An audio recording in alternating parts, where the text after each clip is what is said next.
أعوذ بالله من الشيطان الرجيم بسم الله الرحمن الرحيم ولكل وجهة هو موليها فاستبقوا الخيرات أينما تكونوا يأت بكم الله جميعا إن الله على كل شيء قدير صدق الله العظيم. سورة البقرة سپارہ نمبر 2 او د سپاری رکوع نمبر 2 او د سورت رکوع نمبر 18 آیت نمبر 148 تا 152.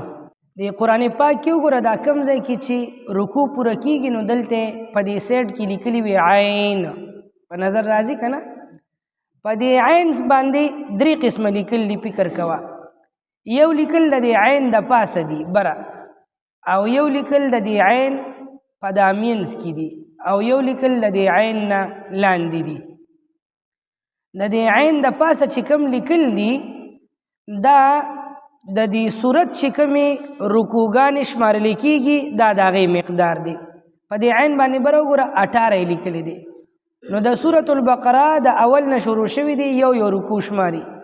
نو په دې ځای کې دا د سورت رکوع نمبر 18 اتلسمه رکوع ده، او په دې مینس کې چې دا کم لیکل شوي دي نو دلته وګوره عین په دې مینس کې لیکلی دي 5. د دې مطلب دا دی چې په دې رکوع کې 15 آیتونه دي. دا د رکوع د آیتونو شمیره ده، او د دې عین د لاندې چې کوم لیکل کېږي نو دا د هرې سپارې د رکوع شمیر تا ته ښیي. نو دا د سپارې 2 رکوع ده. په دې شاته رکوع کې د تحویل قبله، د قبلې د بدلیدو او د دې امت فضایل، د مشرکانو د یهودیانو ضد او عناد، د هغوی اعتراضونه او د هغوی جوابونه تفصیل سره ذکر شول. اوس په دې رکوع کې ورپسې د دې تحویل قبله، د قبلې د دې بدلیدو را بدلیدو یو څو حکمتونه ذکر کیږي او بیانېږي، او د ابراهیم بابا یو دعا ذکر کیږي، د دعا قبلیدل. ولکل وجهة هو مولیها فاستبقوا الخیرات. دې ځای کې الله جل شانه دا ارشاد فرمایي چې هر امت د پاره او هر پیغمبر د پاره الله تعالی یو قبله ټاکلې ده. دا بیت الله بذات خود قبله نه ده، دا بیت المقدس بذات خود قبله نه ده. بیت الله که قبله ده نو د الله په حکم قبله شوې ده، بیت المقدس که قبله وه نو د الله په حکم قبله شوې وه. لکه د ابراهیم علیه السلام او د هغوی د امت لپاره قبله بیت الله وه، د حضرت موسی علیه السلام او د هغوی د قوم لپاره قبله بیت المقدس وه. د محمد رسول الله صلی الله علیه وسلم او د هغوی د امت لپاره الله جل شانه قبله بیت الله متعین کړې ده. نو د قبلې تعیین او ټاکل دا د الله د طرف نه دي، بذات خود یو ځای قبله نه ده او د قبلې مقام او حیثیت او مرتبه نه لري. که قبله کېږي نو د الله په حکم باندې قبله کېږي.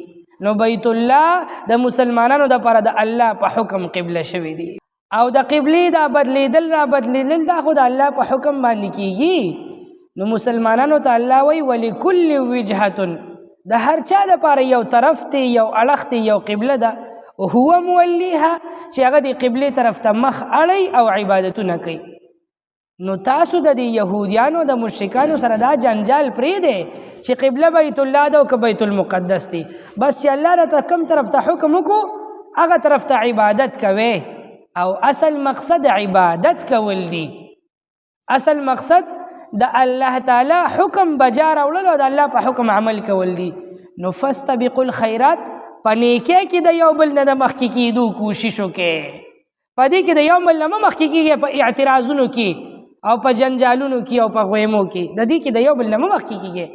د نیکو عملونو کې او په عبادت کې د یو بل نه د مخکې کېدو کوشش وکړئ. فاستبقوا الخیرات، په نیکو کارونو کې مخکې والی وکړئ. او تاسو چې د دنیا په کم ګوټ کې او په کم ځای کې هم یې چې د الله عبادت کوئ، د الله په حکمونو عمل کوئ، او که د الله حکمونه ماتوي. یو ورځ داسې را روانه ده چې الله جل شانه به تاسو خپل ځان ته مخې ته ودرئ او بیا به در سره حساب کتاب کوي. نو که تاسو د الله تعالی د حکمونو مطابق عبادت او بندگی کړی وي چې الله درته کومه قبله ښودلې ده هغه طرف ته مخ کړی وي نو الله تعالی به درله بهترین اجر او بدله او ثوابونه درکړي.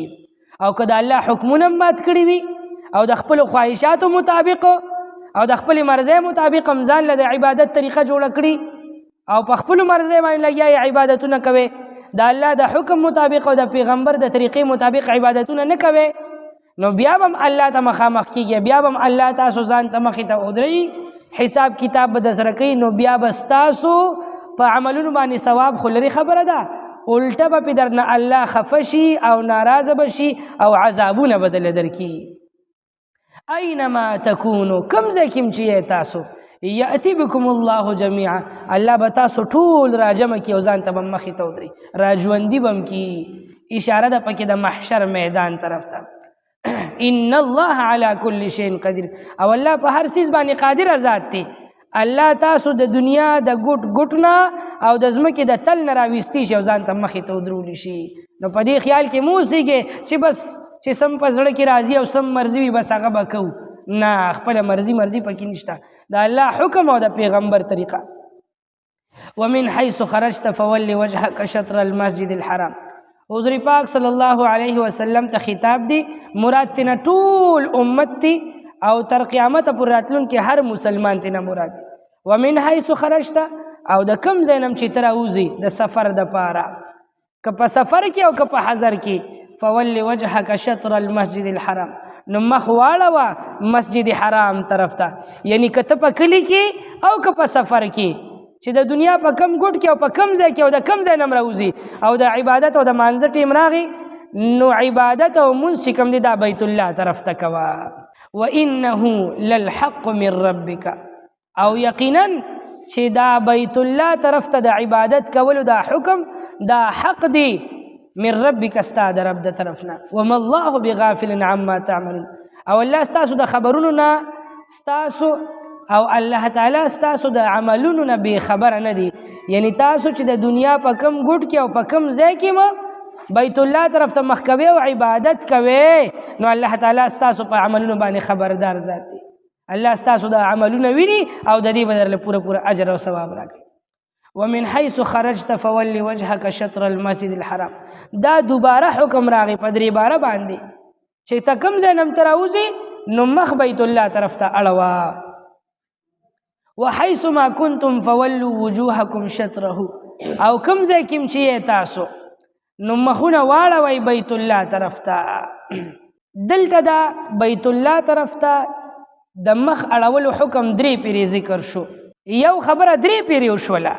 د دنیا دستور دا دی چې څوک یو پیره خبره وکړي او بیا په دویم ځل کوي او په دریم ځل کوي، نو خلکو ته لکه بس یو پیره دې راته وایي که نه، یا په یو پیره په خبره پوهېږم که نه، یو پیره راته خبره کوه. یو خبره چې یو پیره وشي بیا دوباره او درې باره د هغې ذکر کېږي، نو زمونږ د علم په کتابونو کې دې ته وایي دا کلام خلاف د مقتضى الحال دی، د فصاحت او د بلاغت خلاف دی، یعنی دا مناسب نه دی، بس یو پیره خبره کافي وکنه. نو د الله کتاب خو د فصاحت او د بلاغت نه ډک کتاب دی او د الله کتاب دی، د عیبونو نه پاک دی.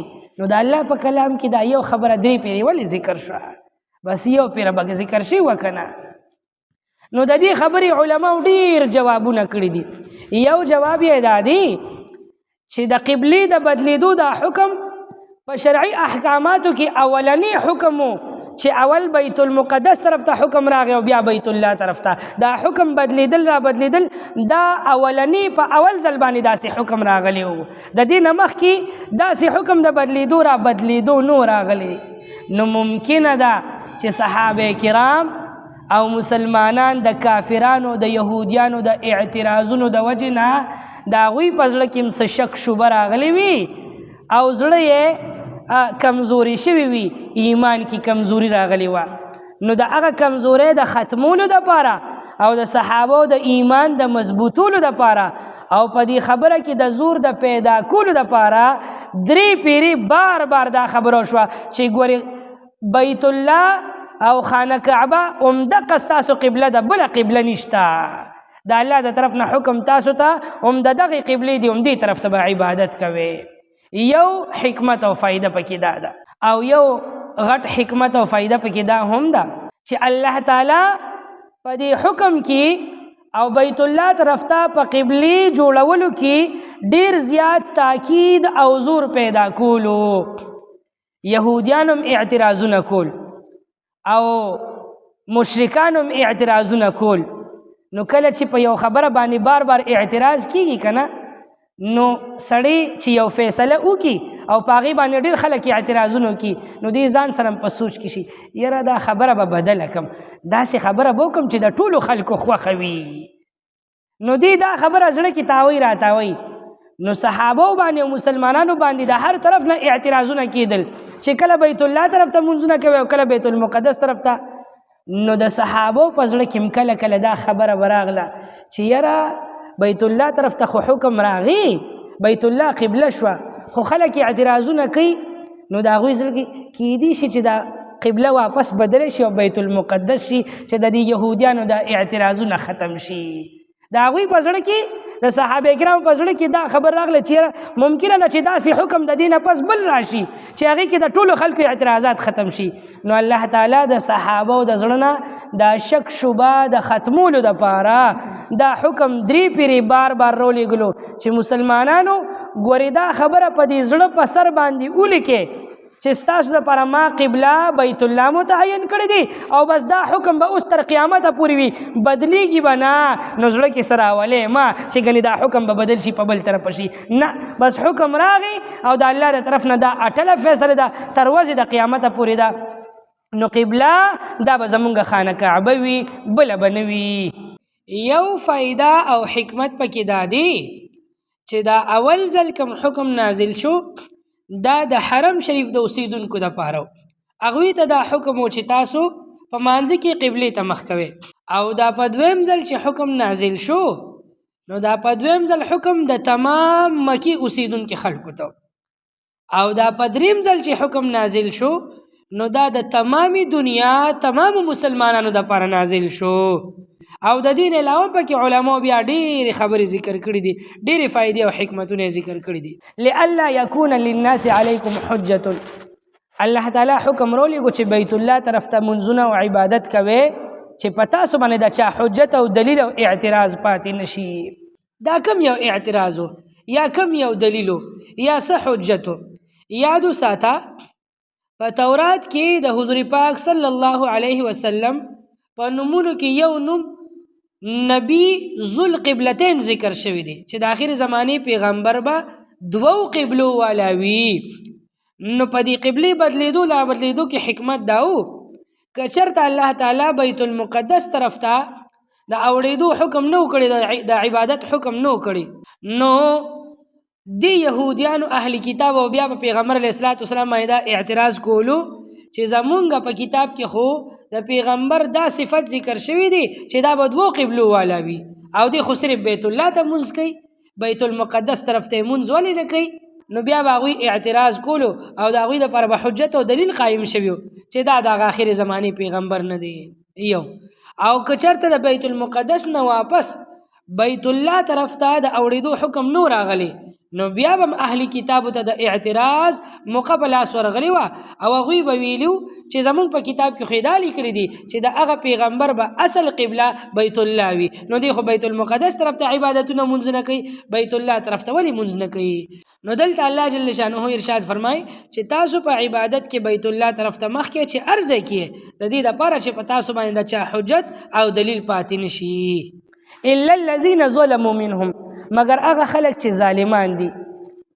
بعضې خلکو د دې نه پس بیا مې اعتراضونه کول که نه، لکه مشرکانو یو اعتراض دا کولو وی پیغمبر چې و حضور پاک به یادو اول یې زمونږ د نیکه بابا بیت الله ته عبادت کولو، بیا بیت المقدس طرف ته مخ واړو، هلته ډېر وخت عبادت وکړو، اوس یې واپس زمونږ بیت الله طرف ته منځونه شروع کړل لکه چې پته ورته ولګېده چې زمونږ دا دین حق دی.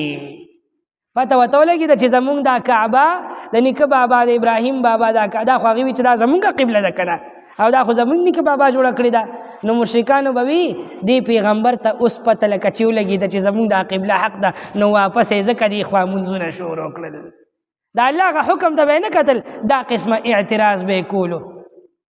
او یهودیانو به دا اعتراض کولو، وی 19 میاشتې زمونږ قبلې ته عبادتونه وکړل په مدینه کې چې راغی، او اوس یې مونږ سره ضد او عناد پیدا شو، نو واپس یې بیت الله ته مونځونه شروع کړل د ضد او د عناد د وجې نه.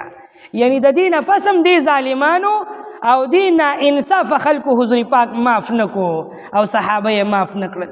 حالانکه پیغمبر علیه الصلاۃ والسلام د الله د حکم مطابق عبادتونه کول، خپله مرضي پکې نه وه. نو الله جل شانه صحابه او مسلمانانو ته تسلی ورکوي که د دې نه پس هم څوک اعتراضونه کوي الا الذین ظلموا منهم، مگر هغه خلک چې ناانصافه دي که هغوی بیا هم اعتراضونه کوي چې ستاسو قبله کې دا چل دی واغه دی او دا دی واغه دی، نو فلا تخشوهم، د دوی د اعتراضونو نه مه یریږئ، وخشوني او زمانه ویریږئ.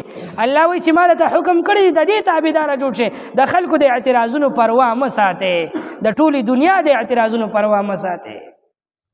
ولأتم نعمتي علیکم ولعلکم تهتدون. دا پکې بله فایده ذکر کیږي چې د قبلې د بدلیدو دا حکم مې درته ذکر راواړو چې خپل نعمت در باندې تمام کما، خپل نعمت درته پوره درکما چې تاسو کامل هدایت باندې روان شئ. او کامل هدایت هغه د پیغمبر علیه الصلاۃ والسلام اتباع کولو په هر یو حکم کې.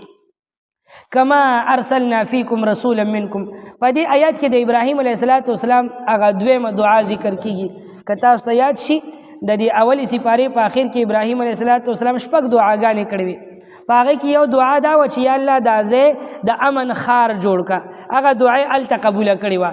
دویمه دعا دا وه چې یا الله زما دې بچو کې د آخر زمانې پیغمبر پیدا کا. نو الله جل شانه د هغه دعا قبلېدل دې ځای کې ذکر کیږي. او دې امت ته الله تعالی به طور احسان ور یادوي چې اے مسلمانانو تاسو خوشحاله شئ چې په تاسو کې د ابراهیم بابا دعا ما قبوله کړله، کما ارسلنا فیکم رسولا، او په تاسو کې مې راولېږو یو پیغمبر منکم چې دا پیغمبر هم د ستاسو د جنس نه دی، یعنی انسان دی. او د هغه پیغمبر ډیوټیانې دا دي یتلو علیکم آیاتنا، تاسو باندې زما آیاتونه لولي، قرآن درته ښیي، د قرآن الفاظ درته ښیي. ویزکیکم، او ستاسو تزکیه کوي، د ظاهري او د باطني نجاستونو نه پاکوي. ويعلمكم الكتاب، او تاسو ته تعلیم درکوي د کتاب، د قرآن د مسائلو او د مجمل او د مبهم خبرو تاسو ته تفصیل او وضاحت کوي. والحکمت، او د حکمت نه ډکې خبرې درته ښیي د دنیا او د آخرت د فایدې. ويعلمكم ما لم تكونوا تعلمون، او د هغه خبرو تعلیم تاسو ته درکوي چې تاسو ته مخکې د هغې علم نو، یعنی تاسو ناخبره وئ د الله د حکمونه، او د الله حکمونه درته پیغمبر بیانوي. نو دا دومره نعمتونه مې الله وی در باندې وکړل، نو اوس څه وکړې؟ فذکروني. نو الله وی بس دی که نه، بس اوس مې یاد کې، فذکروني، تاسو ما یاد کې. او چې یاد مې کې الله وی نو زه به څه وکړم؟ اذکرکم، زه به تاسو یاد کړم.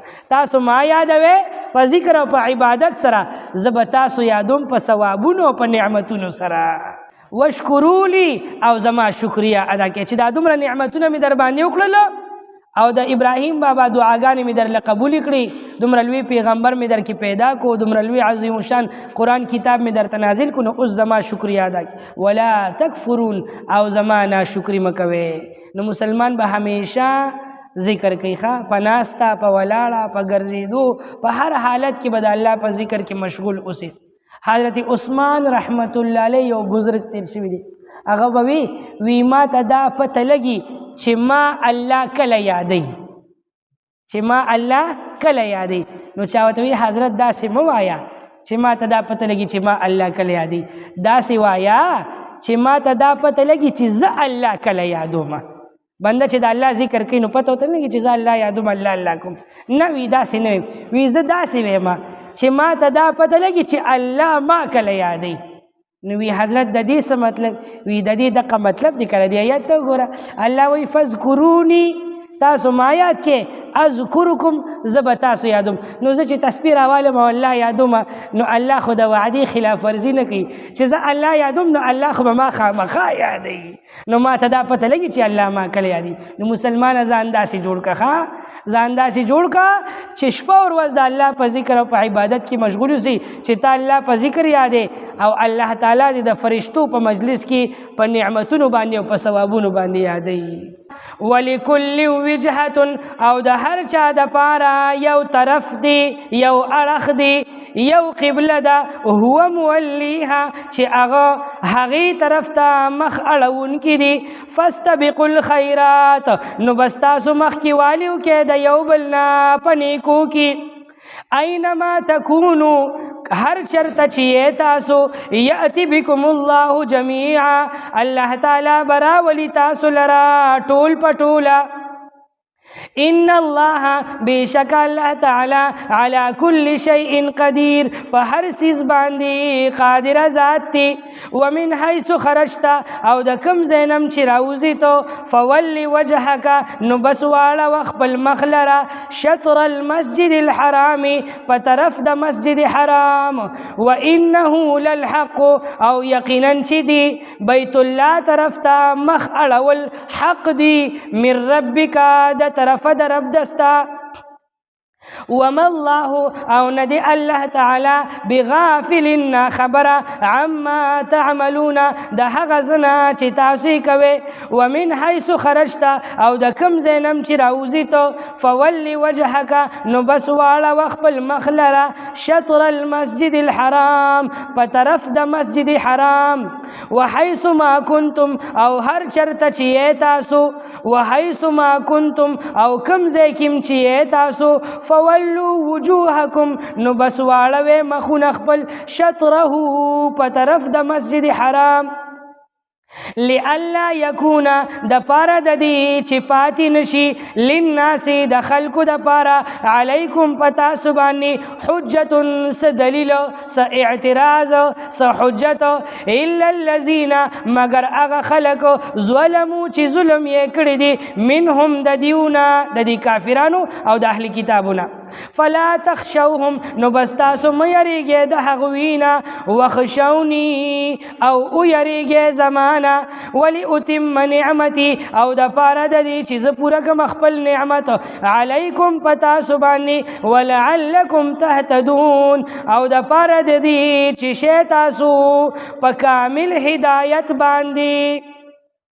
کما ارسلنا لکه څنګه چې راولېږلو مونږه فیکم په تاسو کې رسولا یو پیغمبر منکم دستاسو نه یتلو علیکم چې تلاوت کوي په تاسو باندې آیاتنا آیتونه زمونږه ویزکیکم او پاکوي تاسو لره تزکیه راولي دستاسو ویعلمکم الکتاب او تعلیم درکوي تاسو ته د کتاب او ښیي تاسو ته کتاب والحکمت او د فائدې ډکې خبرې ويعلمکم او تعلیم درکوي تاسو ته ما د هغه څه لم تکونوا تعلمون چې تاسو ته معلوم نو تاسو ته پته نه وه د هغې.